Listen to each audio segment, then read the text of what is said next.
Hey guys, you guys see the video, you see that my title is that it's the perfect time to buy a house right now. And let's take a deeper look to why this is the perfect opportunity for housing as far as you as a buyer. Now, we all know that the Feds raised the rates by 50 basis points the other day. However, interest rates still continue to go down, which is fantastic. If you've been pushed out of the market earlier, now is the time to jump back in. There's lenders who will do a 90-day lock-in shop and get you locked in at that lower interest rate rather than having to pay later on if they happen to go back up. Now, let's just use some round numbers, and we're going to look at some data as far as what has been taking place, what took place, and where we're going. Does that sound fair? So, let's see. The perfect opportunity in housing. Why do I say that? Okay.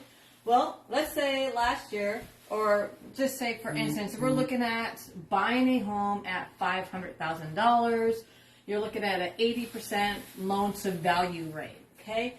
Last year, most of the time, or even at the beginning of this year, back before March, when we were looking at a $500,000 house, we were having to bid like 50, 60, 100K above list price with no inspection, no appraisal, no necessary anything. And most people were willing to go with the first kid if they could win the house. We had about several offers normally within the first few hours of a house going on market. Now, is that what's going on now? No, it's not. Why? Because a lot of people do not realize that there's such a huge opportunity in front of them.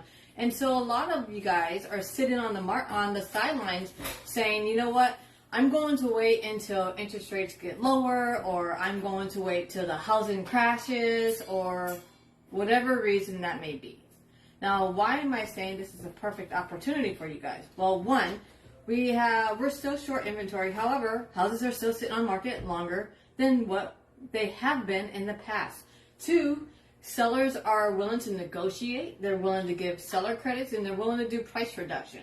Now, since we're talking about credits and price reduction, well, if you're a seller and you've been in the market for a little bit and you're thinking about maybe I should just reduce price, well, take a listen, because this is for you as well. Now, if you're a buyer, you don't want to do the price reduction. Like, yes, it looks fantastic up front, but it's honestly going to be better to do a 2-1 buy down or a permanent buy down rather than doing, we're say a $500,000 house. For instance, say we're asking for 2% in closing costs, or the seller reduces the price by 2%, which is about $10,000, right? Now, does that sound good up front? 1,000%, no doubt about it. Now, why am I saying do a permanent buy down or a 2-1 buy down? I'm going to highly recommend doing the 2-1 buy down or a 3-2-1 buy down. And depending on what that looks like for your lender, I know that I was quoted one recently for one of my clients when we were talking about, do we put their house on the market? Do they rebuy? Like, their buy down for a 2-1 buy down was only just over $7,000. Okay. Now, what does that mean? Well, right now, interest rates are in the low or mid 6.5%. So what that means is you would buy down the rate, or the seller would buy down the rate for you, because the 2-1 buy down can only come as a concession from the seller. That means they are the only people who can credit you to be able to do that. It cannot come from your lender. It cannot come from your agent. And you can't even buy it down yourself. So it specifically has to come down from the seller. So, and I know I'm talking fast, so please forgive me. What is a 2-1 buy down? It means that the seller will buy down the rate. So if it's at 6.5%, that means that for the first year, your rate could be at 4.5%, and your second year would be at a 5.5%. And then it would go back to normal at your 6.5%.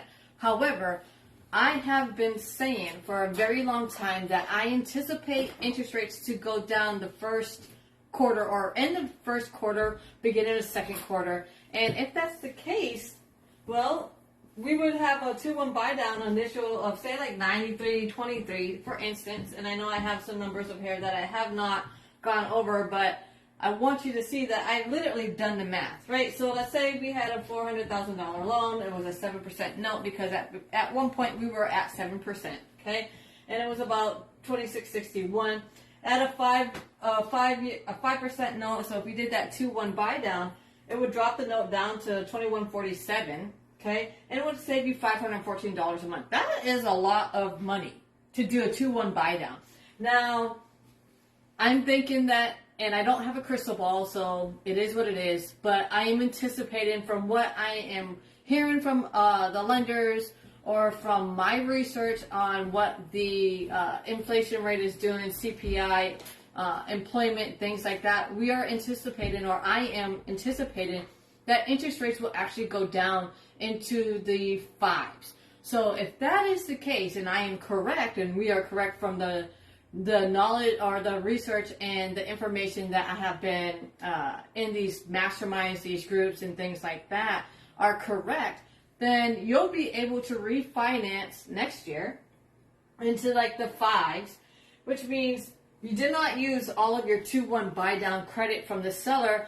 And guess what that means? It means that the credit that you did not use actually gets to go towards your refinance when you go to refinance into that lower rate, and it actually pays for it.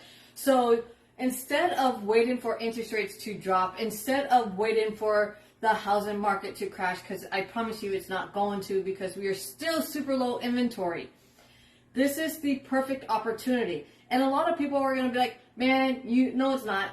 I promise you, yes, it is. I bought my house in the beginning of August, right? If I did not think that it was a great opportunity, I would not be looking to actually buy another property right now, okay? And the reason why I am saying this is an opportunity is because there's so many people who are sitting on the sidelines that you'll be able to negotiate repairs, terms, contingencies if you're looking to sell and buy simultaneously, and feasibly get a 2-1 buy down or a 3-2-1 buy down, which is fantastic, and it's going to save you a ton of money. As we continue to go into next year, our housing and our markets are still appreciated. Now you're going to see headlines that say, our housing market has depreciated so much. Well, technically, it really hasn't, because we were so overvalued when we were going $50,000 to $100,000 over list price. Does that make sense? And so, yes, we're going to have a little bit of a correction, but in general, our housing market is still appreciating at 10% or more, depending on the markets that you are in. So that means you're going to be getting the best deal possible because you're buying at a lower price point, even though it may not seem like it right now. You're going to get a better interest rate because you can negotiate a 2-1 buy down, 3-2-1 buy down, or even a permanent buy down. And again, those are going to be discussions that you will want to have with your lender and or your agent, me, right? If you are paying attention to this. And on top of it, not only that, now you're going to be able to negotiate repairs. And again, for you sellers out there, I hope you guys are paying attention to price your house correctly. It might not feel good as far as the numbers that I may be given if you and I are working and we're talking about putting your house on the market. Honestly, it might not feel good with the number. I'm like, hey, we need a price at this point because we need to stay ahead of the market. I promise you, I am studying what's going on in the market. I'm going to find you guys the best deal possible. I'm going to make sure that we are taking advantage of the 2-1 buy downs, 3-2-1 buy downs, or the permanent buy downs from sellers. Sellers, if you're paying attention, we are going to make sure that we stay ahead of the market so that way we are still competitive and getting you the best price for your biggest asset you will ever own in your life. Now, if you guys have questions or you guys have concerns, I definitely want you to reach out to me. Again, I am Lani Fisher with Lani Fisher Homes over at eXp Realty. I would love to have a conversation with you. Let's talk about what we should be doing to get you into your home or your new home or your first home if it's your first time you're buying a house, because a lot of this can be confusing, it can be overwhelming, it can be super stressful, and you don't want to be left in the dark and just hand your biggest purchase or your asset to somebody who has no idea what's going on in the market, who's not staying on top of what is taking place, and how to best advise you on what you and your family could and could not be doing. Does that sound fair? I promise you, I work hard for you. I will always keep you top of mind, you and your family, and I will never push you to do what you're not willing to do. This is only for information. If you guys would like some more, please reach out to me. I'm going to walk around my camera now because I wanted to make sure that you guys could see this information, because this is what you don't see behind the headlines. This is what you don't see when you hear that interest rates are being raised again, right? I want you to see that we can break this down and we can mathematically show you that it is going to be better to buy now than to wait. Sound fair? All right, you guys, I hope you have an amazing day, and I'm going to talk to you later.